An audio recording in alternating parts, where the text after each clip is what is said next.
Salut tout le monde, bienvenue sur la chaîne Mitrailleur pour cette review numéro 22. Aujourd'hui nous allons passer en comparatif ce Aiolos du Sagittaire Soul of Gold version Bandai ici à gauche face à la version Great Toys ici à droite. Cette review tombe un peu à pic puisque cette semaine Bandai a annoncé un restock de son Scorpion Soul of Gold, ce qui fait qu'une des 3 ou 4 figurines qui étaient devenues hors de prix de cet arc va devenir maintenant un petit peu plus abordable, et donc peut-être qu'il y aura un regain d'intérêt pour les autres figurines de cet arc, et notamment ce Sagittaire. Donc peut-être que ça sera intéressant pour vous de savoir de ces deux versions, quelle est celle qui a priori est la plus satisfaisante, pour pouvoir éventuellement enrichir votre collection avec les figurines de cet arc. Donc d'abord on va se concentrer sur le packaging de la version Bandai, donc je vais reculer un petit peu tout ça. Voilà. Donc la version Bandai, d'abord elle date de 2016, c'est une grosse boîte. Vous voyez que le format est un petit peu plus large que celui du Scorpion Soul of Gold que j'avais chroniqué sur la chaîne, je vous en mettrai le lien en haut à droite.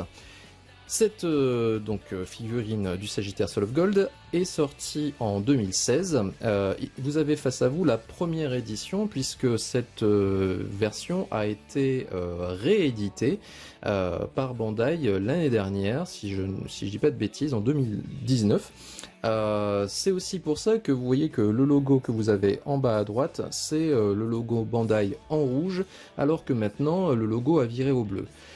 Pour ce qui est des différences entre cette édition, donc la première édition, et le restock qu'a fait Bandai en fin d'année l'année dernière, eh bien il n'y a aucune différence entre les deux, si ce n'est que à l'intérieur vous avez un petit bonus dans la première édition qui apparemment n'est plus là dans la deuxième édition. Mais ça, je l'évoquerai tout à l'heure quand on évoquera les intérieurs. Donc pour ce recto, vous avez comme d'habitude le personnage en armure et le signe qu'il représente. Sur ce côté, vous avez le totem, magnifique totem que vous pouvez bien sûr réaliser avec la version Bandai. Au verso, un aperçu des différentes configurations avec une très jolie pose ici dynamique. Un aperçu des visages disponibles. Et sur la dernière tranche, le personnage en armure en position d'attaque, avec le visage qui regarde sur le côté. Pour ce qui est du dessus, de ce sens-là, ça sera mieux.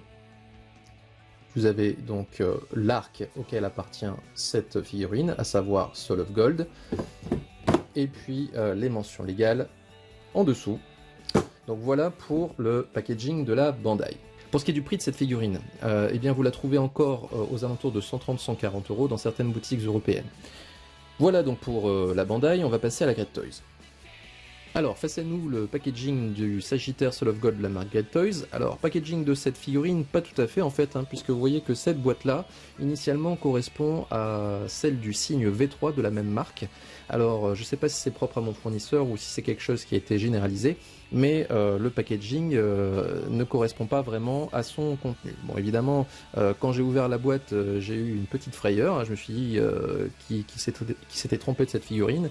Ça m'arrangeait pas puisque j'avais déjà ce signe V3, et puis finalement quand je l'ai ouverte, je me suis rendu compte que tout se passait bien, que les blisters contenaient bien les bonnes pièces. Mais bon, il y a déjà un petit souci au niveau du packaging. Bon, c'est pas très important puisque vous voyez que ces packaging là de la marque sont maintenant devenus plus ou moins anecdotiques. Ils ne représentent pas vraiment ce que contiennent les blisters. Il n'y a pas de jolies photos sur ce que l'on peut faire avec les contenus. Il y a un arc et une flèche, bien évidemment, pour faire référence au Sagittaire, et puis c'est tout. Bon, la fonction de ces packaging, bien évidemment, c'est de protéger les figurines qui sont à l'intérieur, et pour ce qui est de ça, les blisters qui sont à l'intérieur sont assez costauds. En termes de tarifs, cette figurine, vous pouvez la trouver aux alentours de 70-80 €. Attention cependant à celle dont vous allez faire l'acquisition. Alors si vous décidez d'acheter ce Sagittaire version Great Toys, faites attention à quelle version on vous vend. La première version n'a pas du tout le même coloris que celle que je vais vous présenter là. Elle a un coloris très jaune qui jure énormément avec le reste des figurines de la gamme. Donc si vous n'avez aucun problème avec ça, eh bien vous n'avez pas besoin de faire attention. Si en revanche vous voulez avoir le coloris que je vais vous présenter là, eh bien assurez-vous auprès de votre vendeur que c'est bien de la réédition dont il s'agit et non pas de la première édition. Donc 70-80 € pour cette réédition de la marque Great Toys. Voilà pour ce qui est des packaging, je vais tout de suite mettre les blisters. Alors du côté de Bandai, on a 3 blisters que je vais vous présenter les uns après les autres. D'abord, ce blister principal qui contient le personnage, ainsi que les différents visages et les différentes mains.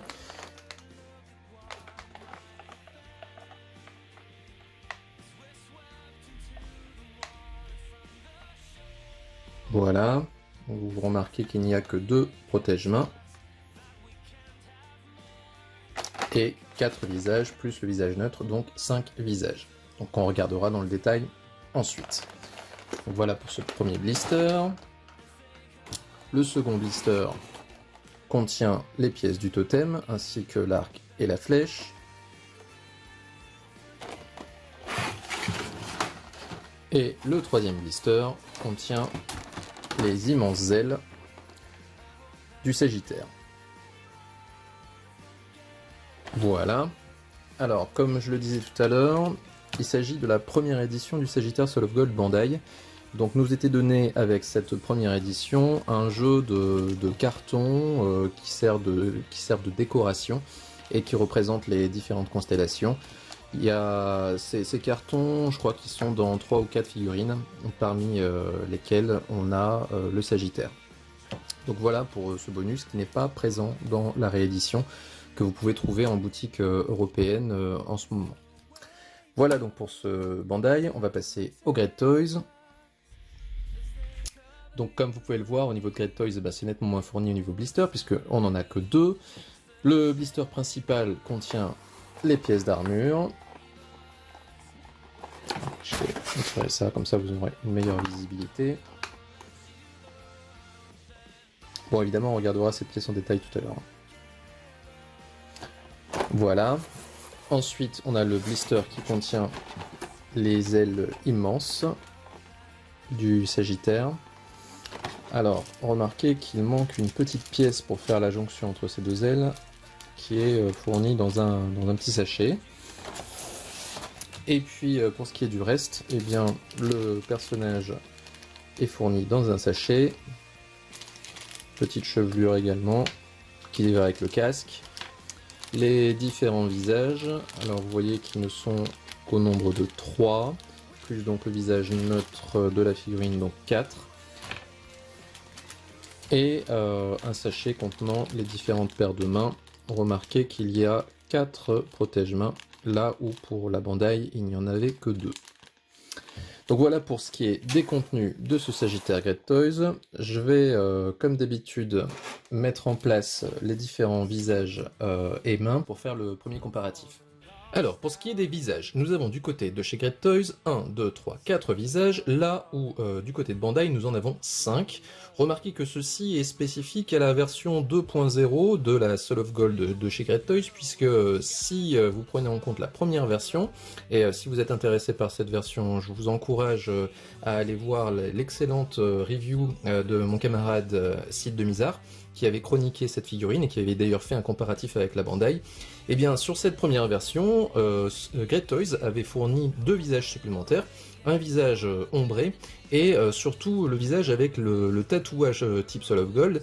Remarquez que ce visage tatoué type Soul of Gold n'est pas donné dans la version Bandai, en tout cas pas sur cette version de base du Sagittaire. Si vous voulez vraiment ce visage, il faudra faire l'acquisition de Loki qui contient tous les visages tatoués des Soul of Gold, à l'exception de 2 d'entre eux. Alors si je dis pas de bêtises, il doit y avoir le poisson et je pense le Capricorne également, qui n'apparaissent pas tatoués dans l'animé. Pour ce qui est du reste, les visages sont fournis dans la figurine de Loki. Autrement dit, à ces 5 visages, il faudrait y ajouter un 6e qui est le visage tatoué. Ce qui est donc regrettable, c'est que donc, dans cette version 2.0 de chez Great Toys, eh bien, vous voyez qu'on nous a retiré ce visage qui avait vraiment énormément d'intérêt, en tout cas qui était un des points forts de cette version.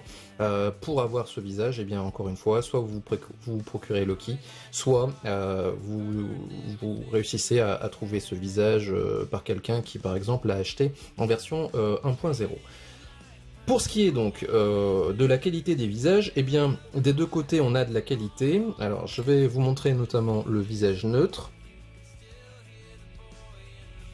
Vous voyez, c'est vraiment très beau des deux côtés. Alors, ce qui va différencier d'abord les deux visages, eh bien, vous voyez, c'est simplement en termes d'épaisseur. Hein. On a un visage qui est un peu plus rond du côté de Bandai, un peu plus large, et un peu plus émacié du côté de Great Toys. Maintenant, c'est une question de goût. Pour les deux, il y a de la qualité, ça c'est indéniable.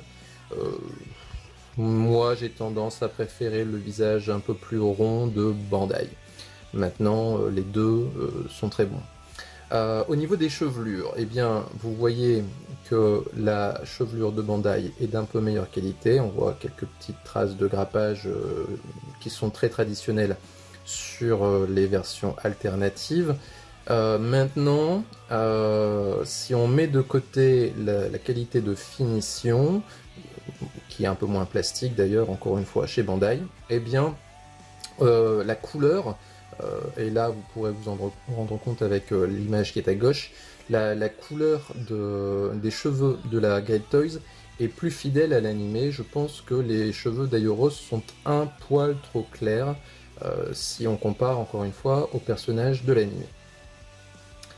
Voilà, il y a aussi un peu une différence d'expression au niveau des sourcils. Vous voyez des sourcils un peu plus épais du côté de la Bandai. Et notamment une démarcation en dessous du sourcil qui est un peu plus franche. Je dirais qu'on a un petit peu plus de caractère sur la tête de Bandai. Voilà donc pour ce visage neutre. Au niveau des autres visages, eh bien, on retrouve cette même différence. On a des visages qui expriment la même expression des deux côtés. Alors, il y a juste une inversion ici. Au niveau de ce visage, vous voyez le visage aux yeux fermés, donc a une bouche neutre pour les deux, pour ce qui est de ce visage-là. Maintenant, Bandai a eu la bonne idée de nous mettre aussi un visage neutre avec un petit rictus, qui est celui-ci. Bon, je trouve pas mal. Maintenant, est-ce qu'il sera super utile pour un Saint comme Aiolos, qui n'est pas du style à avoir un petit sourire narquois? Bon, ça reste à prouver, mais c'est toujours bien d'avoir un petit visage supplémentaire comme ça, et c'est plutôt bien de la part de Bandai de nous l'avoir mis. Donc voilà pour ce qui est donc des visages. Au niveau des mains, eh bien, on a à nouveau un plus du côté de Bandai, puisque vous voyez qu'on a 1, 2, 3, 4, 5 paires de mains. Alors celles-ci, évidemment, ce sont les mains qui sont destinées à être utilisées avec l'arc et la flèche. Donc du côté de Great Toys, eh bien, nous avons la même chose, sauf une main ici qui est absente, et c'est cette main-là.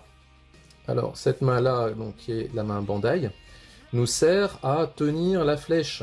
Et là, on pourrait dire que Great Toys eh bien, nous fait du Bandai dans le texte, puisque c'est eux maintenant qui font preuve de radinerie à nous supprimer des mains qui sont pourtant utiles. Donc moi j'aurais bien aimé avoir cette main-là quand même avec la version Great Toys, et je ne l'ai pas. Et elle n'est remplacée par aucune autre. Donc si vous voulez lui faire tenir la flèche dans la main, eh bien malheureusement vous aurez besoin d'une autre main, d'une autre figurine. Donc ça c'est à mon avis un gros manque du côté de chez Great Toys. En termes de qualité maintenant, eh bien c'est plutôt pas mal hein, du côté de la marque Pirate, alors que d'habitude c'est plutôt un défaut des marques alternatives. Là elle s'en sort pas trop mal, alors on n'est pas encore à la qualité de finition de la marque officielle, mais on est quand même assez proche. Alors, il y a toujours des petits débords de peinture que vous pouvez voir notamment sur cette main-là. Donc, vous voyez, c'est au niveau de la jonction entre la phalange et puis la mitaine qu'il faut vraiment être concentré. Vous voyez la peinture un peu dorée qui vient manger sur le doigt. Là où pour la marque officielle, vous voyez que la délimitation, elle est très propre. Donc bon, c'est au niveau de ces petits détails-là hein, qu'on voit encore la supériorité de la marque officielle face à l'alternative, mais beau boulot quand même de chez Great Toys, ils ont été supérieurs à ce qu'ils font d'habitude en ce qui concerne les mains pour cette figurine. Voilà donc pour ce qui est des mains et visages. On va passer maintenant aux principales pièces d'armure. Allez, on y va sur les pièces d'armure. Bon, si vous suivez la chaîne, vous savez très bien qu'en général, ces comparatifs, je les fais sur la base de quelle est la figurine qui est la plus fidèle à l'animé. Donc là encore, je vais suivre cette méthode et à chaque fois mettre en insert, donc ici à gauche, les images de l'animé qui viendront démontrer ce que je suis en train de dire. Alors, on va commencer par la jambière. Alors, vous voyez que pour ce qui est de la jambière, eh bien, le parti pris de Great Toys, ça a été de faire une aile ici un peu plus travaillée. Alors, remarquez qu'en termes de matériaux, eh bien, ici, cette aile-là est en métal chez Bandai. Donc, on a une pièce vraiment full métal. Là où pour Great Toys, eh bien, on a ici du métal. Et puis cette ailette, par contre, est en plastique. Alors, du point de vue de la qualité des matériaux, ben, je préfère Bandai ici, tout simplement parce que cette ailette est un peu plus fragile forcément si c'est du plastique, surtout qu'en plus vous voyez qu'il y a une petite pointe, donc si jamais par exemple la figurine venait à tomber d'une certaine hauteur, eh bien j'aurais des craintes ici sur cette pièce là, alors que du côté de chez Bandai, eh bien je ne pense pas qu'il y ait de casse. En dehors de ça, si on juge de la fidélité maintenant, et donc là il faut regarder bien sur l'image de gauche, et bien vous voyez que certes c'est plus esthétique hein, ce que nous a fait Great Toys pour cette aile là, mais c'est sans doute un peu moins fidèle. On voit sur l'image de l'animé qu'il y a un peu moins de travail au niveau de cette aile là. Donc si on fait un peu le bilan de cette jambière, et bien la fidélité va à Bandai. Pour ce qui est de la genouillère maintenant. Alors, encore une fois, ce qui nous guide, c'est l'animé. Et là, vous voyez que pour les deux, eh bien, on a une absence de fidélité dans le sens où ça va trop bas, ça descend trop bas sur la jambière. Maintenant, si on se base un peu plus sur la forme générale, eh bien, je dirais que c'est Great Toys ici, qui est plutôt dans le vrai. La genouillère me semble un peu plus imposante que ce que nous propose Bandai ici. Je pense qu'elle est un peu sous-taillée, cette genouillère. Donc ici, je dirais plutôt avantage à Great Toys pour la genouillère. On arrive sur une pièce importante, la cuissarde. Alors, pièce importante, puisque vous voyez que le choix qui a été fait n'est absolument pas le même. Donc ici, Great Toys a choisi de faire un liseré un peu orangé, là où Bandai a une couleur totalement uniforme. Donc là, encore une fois, hein, si on compare sur l'image de gauche, eh bien vous voyez que c'est Bandai qui a raison, il n'y a pas de liseré orangé, tel que Great Toys l'a fait. Maintenant, autre chose qui me fait favoriser la Bandai, vous voyez aussi que la cuissarde monte très haut sur la jambe, sur la cuisse. Donc comme ces deux pièces-là, vous voyez, ne sont pas de la même dimension, la Bandai est plus haute, eh bien j'aurais tendance également pour la forme à préférer celle de Bandai. En dehors du fait que, en plus, sur les motifs, vous voyez que les motifs sont beaucoup plus épais sur la Great Toys, et encore une fois, si on regarde au niveau fidélité, eh bien sur l'animé, les motifs ont l'air d'être un petit peu plus fins. Donc pour cette cuissarde, je donnerai un gros avantage pour Bandai. Et on arrive à la jupe, donc pièce là aussi très importante. Alors, vous voyez encore une fois qu'on a quelque chose d'assez similaire. Maintenant, c'est beaucoup plus imposant sur la Great Toys. Ici, si on regarde encore une fois par rapport à l'animé, eh bien, j'aurais tendance à dire que peut-être que c'est un peu trop gros chez Great Toys au niveau de la jupe. Maintenant, il y a d'autres choses qui me font pencher plutôt chez Bandai pour cette jupe-là. C'est au niveau du motif avant. Vous voyez que ici, au niveau de Bandai, eh bien, on a juste un motif là, une démarcation là, et c'est tout ensuite. Donc c'est conforme à l'animé. Là où, au niveau de Great Toys, on a un motif ici, enfin une démarcation ici, et une deuxième démarcation ici. Et ceci n'existe pas sur la pièce de l'animé. Ce qui est également plus fidèle chez Bandai, c'est au niveau de la boucle de ceinture. Vous voyez que elle s'arrête, enfin elle est plus large sur le dessus que le dessous, alors qu'au niveau de Bandai, eh bien c'est symétrique. Et encore une fois, sur l'image de l'animé, on se rend compte que c'est plutôt symétrique. Donc pour cette jupe, eh bien je donne aussi un gros avantage à Bandai. Le corset. Alors, pour ce qui est du corset, on a un motif qui est vraiment très ressemblant des deux côtés. Maintenant, je vais privilégier celui de Great Toys, tout simplement parce que vous voyez qu'il y a cette innovation, hein, qui n'est toujours pas reprise par Bandai, qui consiste donc à cacher la tache. Eh bien, elle est apparente chez Bandai, et elle est masquée chez Great Toys. Donc ici, pour le corset, avantage à Great Toys. Pour le plastron, donc là aussi, alors je vais vous montrer ça. Et ensuite, donc, je vais vous mettre à nouveau l'insert à gauche. Je vais préférer à nouveau Bandai pour deux raisons. D'abord, vous voyez que le motif central, donc celui-ci, est plus fidèle chez Bandai. Mais également, il y a un petit oubli chez Great Toys, c'est au niveau du col. Vous voyez qu'au niveau du col, on a un petit motif ici, que l'on n'a pas sur la Great Toys. Et bien sûr, on l'a sur l'image animée à gauche.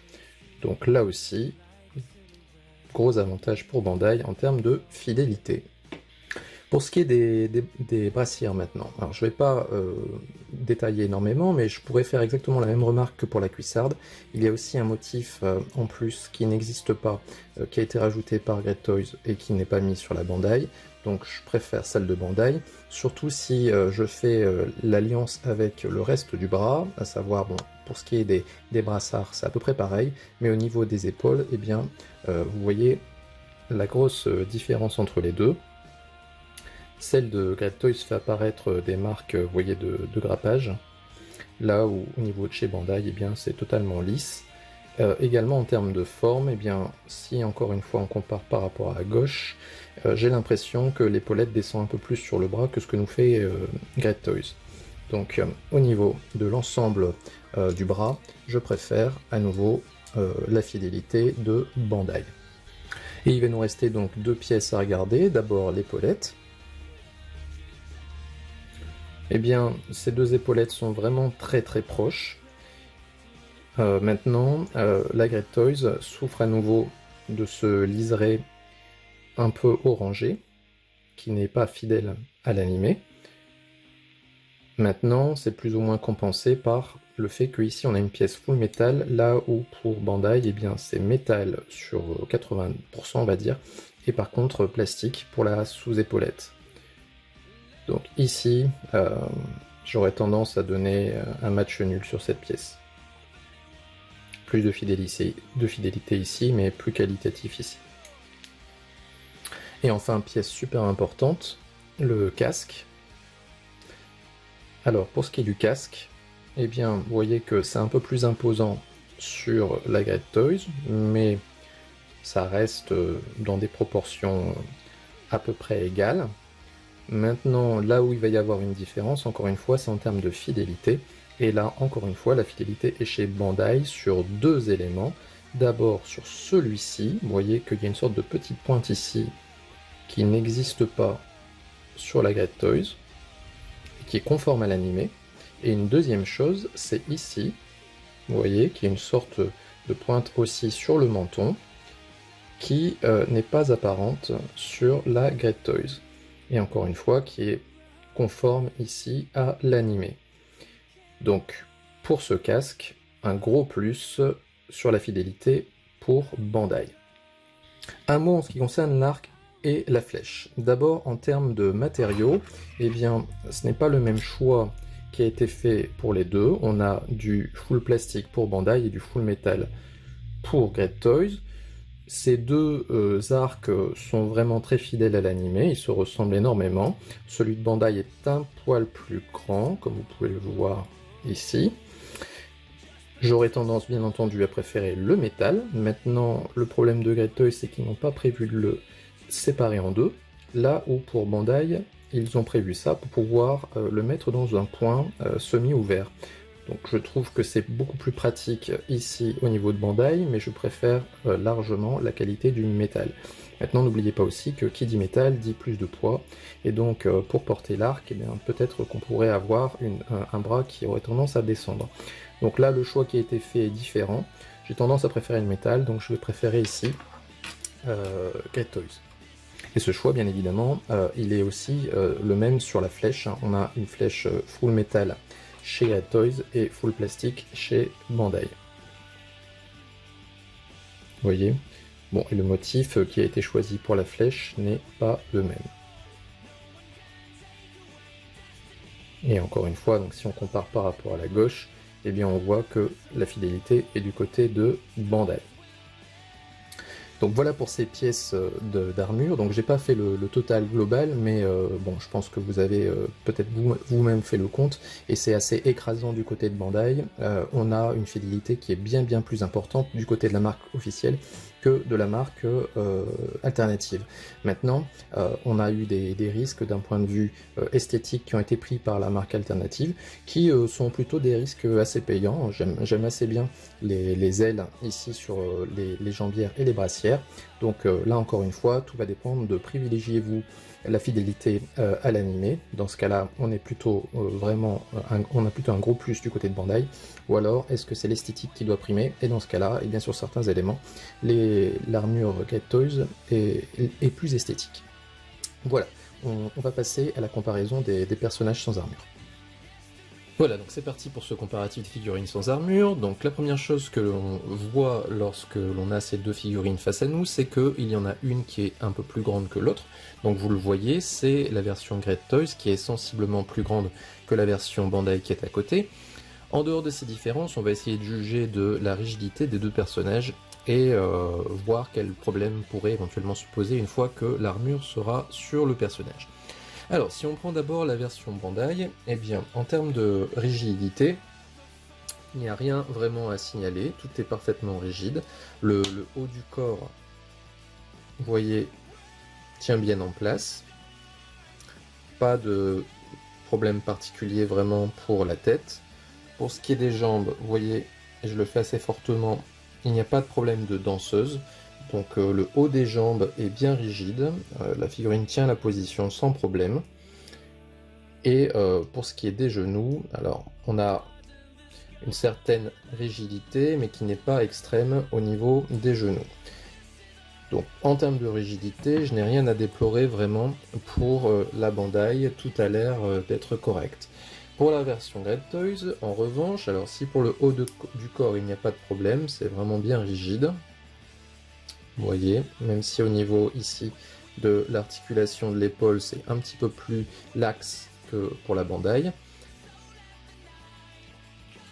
Pour les jambes, en revanche, eh bien regardez, voilà, et je le fais pas très fort, hein. Donc ici, on a un problème de rigidité qui se pose sur l'entrejambe. Donc ça, c'était un petit peu une déception pour moi, puisque la firme Great Toys est souvent réputée pour la rigidité de ses personnages. Là, vous voyez que on a un problème de rigidité sur ce Aiolos du Sagittaire Great Toys. Pour ce qui est du reste, au niveau des genoux, eh bien, c'est assez rigide, peut-être un poil plus rigide que la Bandai. Donc ça, c'est très acceptable. Pour ce qui est maintenant des autres différences pour ces deux figurines, eh bien, une différence notable, c'est au niveau des pieds. Vous voyez la taille des pieds des deux figurines.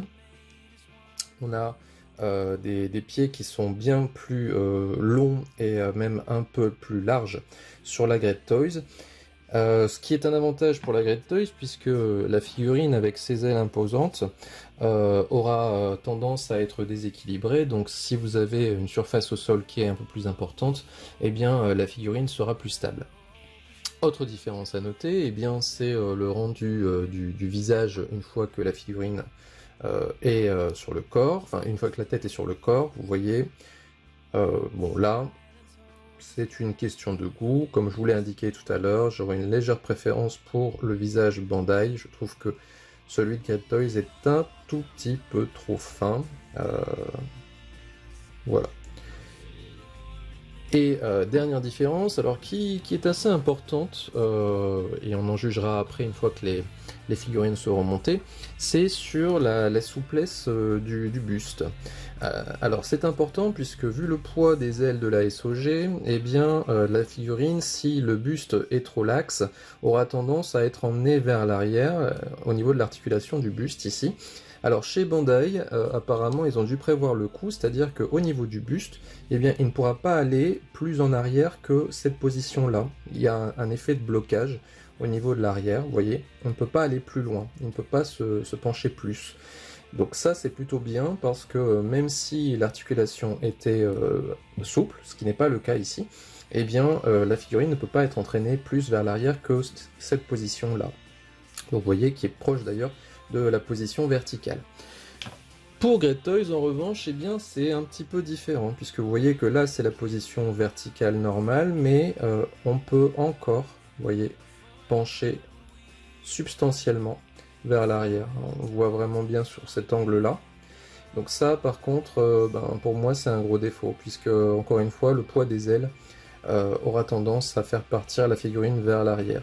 Alors, évidemment, les ailes nous serviront sans doute de support pour empêcher ce phénomène, mais ça veut dire aussi que ça éliminera peut-être toutes les positions avec ailes déployées.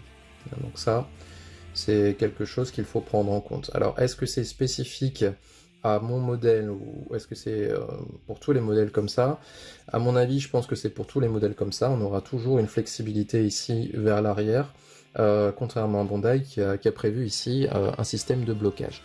Donc voilà pour ce qui est du comparatif des personnages sans armure. Je vais passer au montage en accéléré et en musique des deux figurines, et puis nous on se retrouve juste après pour le comparatif des figurines en armure. Allez, à tout de suite les amis.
Voilà les amis, donc de retour après le montage pour ce comparatif final et le bilan dans la foulée. D'abord, petite remarque concernant les ailes. Alors j'en ai pas parlé avant, mais pour Great Toys, il s'est agi simplement de recopier presque à l'identique les ailes de la Bandai, donc ils n'ont pas essayé d'innover de ce côté-là. Les ailes ont quasiment la même forme. La seule différence vraiment entre les deux, eh bien, c'est en termes de coloris, puisque pour l'un comme pour l'autre, il s'agissait d'être raccord avec les parties un peu plus dorées, notamment ici sur les petites ailes des brassières. Donc vous voyez que le coloris des ailes de la Great Toys est un peu plus orangé que celui de la Bandai. Donc ça c'est pour les ailes. Maintenant, en termes de rendu, eh bien, vous voyez que des deux côtés on reconnaît bien Aioros Soul of Gold. Maintenant, les deux sont assez fidèles à l'image de l'animé, mais en termes de fidélité, eh bien, tous les éléments que j'ai notés de façon individuelle pendant la revue des pièces se confirment par le rendu en armure. On a une figurine qui est un poil plus fidèle chez Bandai, du fait donc des éléments d'armure individuels. Maintenant, la Great Toys se défend bien. En ce qui concerne maintenant la manipulation et puis les choix qui ont été faits par Great Toys. Alors, d'abord, en termes de choix du point de vue des pieds, alors certes, ces pieds, évidemment, favorisent la tenue de la figurine. Hein, le Great Toys n'a pas vraiment de difficulté à tenir debout, en tout cas, quand on laisse ses ailes de façon neutre comme cela. Maintenant, la contrepartie de ça, c'est que ces pieds font un peu grand. Disons que le bloc jambière plus pied fait assez massif. Ça fait presque penser à des chaussures de sécurité. Alors, je vais essayer de vous le montrer de plus près. Vous voyez, c'est assez imposant comme couple brassière-pied. Et on a un effet un peu moins massif du côté de Bandai, forcément, puisque les pieds sont plus petits. Vous voyez. Alors moi j'aurais tendance à préférer ici Bandai. Je trouve que c'est plus harmonieux avec le reste de la figurine.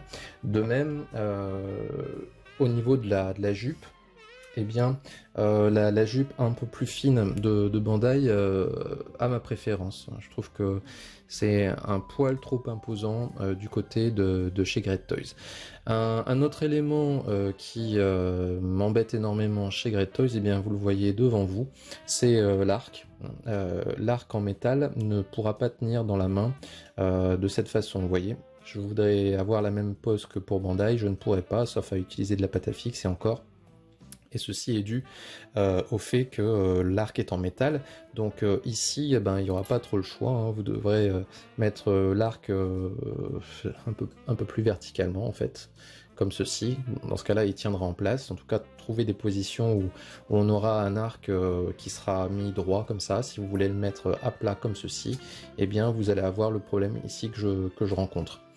Donc ça aussi finalement c'est un gros défaut. On pourrait vraiment être emballé par le fait que l'arc de la Great Toys est en métal au départ, de même pour la flèche, et puis au final, à l'usage, à la manipulation, eh bien on se rend compte finalement que le choix de faire ça en plastique chez Bandai a été sans doute le bon choix. Un autre élément aussi que je préfère chez la Bandai, donc vous voyez, donc ici au niveau du bas des jambes je préfère Bandai, au niveau de la jupe je préfère Bandai également, au niveau donc de arc et flèche je préfère aussi Bandai, puis pour la raison que je viens d'évoquer.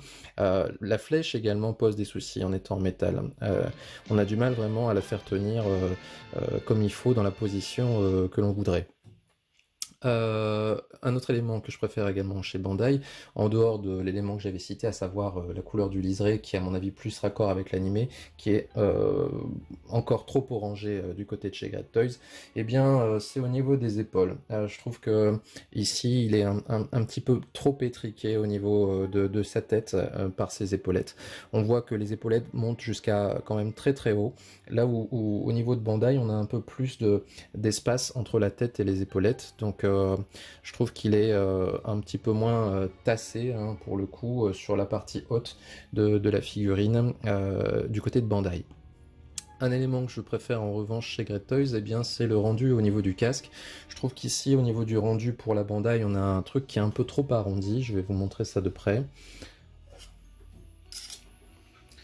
Vous voyez, ça fait un effet un peu arrondi ici. Et chez Great Toys, par contre, eh bien, on a un effet un petit peu plus tranchant, un petit peu plus agressif avec les petites ailes du casque, vous voyez, qui partent un peu plus sur les côtés. Donc j'aurais tendance à préférer le rendu de la tête du côté de la Great Toys.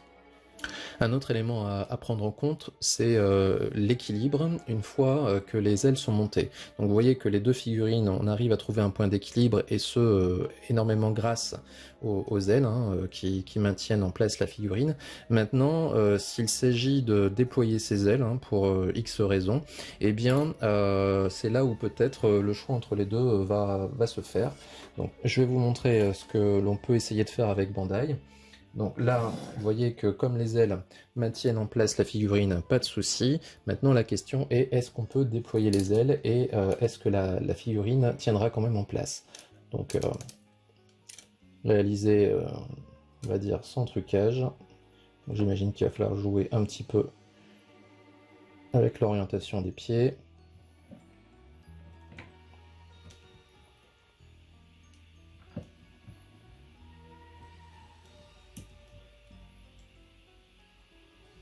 J'ai un peu de mal à trouver le point d'équilibre.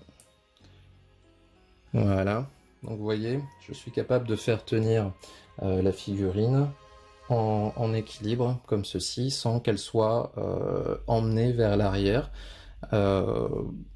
La position est encore assez naturelle. Bon, je pense qu'on peut travailler la position, mais l'essentiel est la Bandai peut tenir avec les ailes déployées comme ceci, sans avoir une déformation trop excessive du corps. Donc ça, c'est ce que j'arrive à faire avec la Bandai. Donc, je vais essayer de lui remettre sa position un peu plus naturelle. Donc j'arrive à faire ceci avec la Bandai sans trop galérer. Maintenant, la question est, est-ce qu'on peut le faire également avec la Great Toys?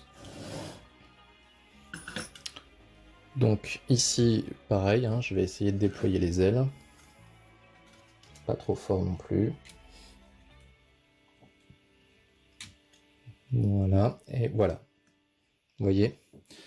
Voici ce qui se passe. Et donc ça, j'avais déjà noté tout à l'heure quand on avait fait le passage en revue des personnages sans armure que le buste était excessivement souple. Et bien vous voyez, le résultat, il est devant vous. Dès lors que les ailes ne viennent plus en support, eh bien la figurine est emmenée vers l'arrière du fait de ce buste trop souple. Alors, si on essaye de le pencher comme ceci, eh bien le naturel revient au galop. Je ne peux pas, vous voyez, je n'arriverai pas à maintenir la figurine dans cette position-là. Contrairement à la Bandai qui, elle, tient sans aller vers l'arrière, encore une fois, du fait du blocage du buste à l'arrière. Donc ça, c'est un défaut de conception que Great Toys a laissé passer, que Bandai, lui, avait réfléchi par avance.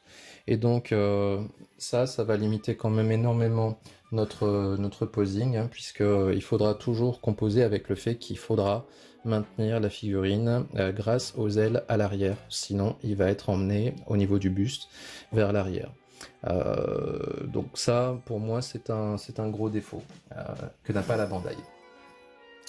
Donc voilà pour ce qui est de ce bilan comparatif. Donc si j'essaye de faire un bilan maintenant de ces deux figurines, eh bien en termes de tarifs, je dirais que ça se vaut plus ou moins, puisque rappelez-vous qu'au niveau de Bandai, on a quand même un totem et un packaging et surtout la marque officielle, donc on est aux alentours de 130-140 euros. Là, au niveau de Great Toys, on doit être dans les 70-80 euros, mais sans totem et puis sans packaging digne de ce nom, et puis surtout c'est une marque alternative.